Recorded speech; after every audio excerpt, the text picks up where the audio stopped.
La bataille contre le coronavirus venu de Chine, c'est aussi et surtout une course contre la montre scientifique. Les chercheurs chinois en pointe sur la mise au point d'un vaccin partagent en ce moment avec leurs collègues européens des informations vitales sur ce virus et ses mutations.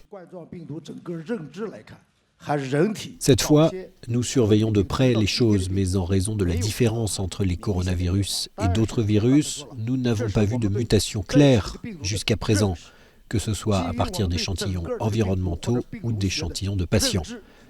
Sur la base d'études virologiques, on sait que le virus ne serait pas devenu tel qu'il est maintenant, sans aucune mutation.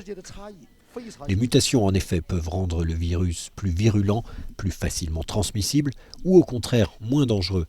Pour mieux l'appréhender, les chercheurs doivent donc d'abord l'observer le plus possible, et pour cela, sa culture est nécessaire.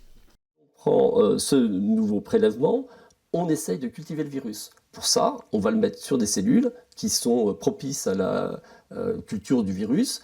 Et là, c'est un travail très fastidieux parce que c'est un virus qui pousse mal pour essayer de le mettre dans les meilleures conditions afin qu'on puisse disposer dans quelques jours d'une culture viable du virus. Des prélèvements ont ainsi été effectués sur les patients français atteints du virus. C'est à partir d'eux que la culture va commencer. La grande question est maintenant de savoir si un malade peut être contagieux avant même que les symptômes se déclarent, ce que pense le ministère chinois de la Santé, mais n'est pas confirmé par l'Institut Pasteur.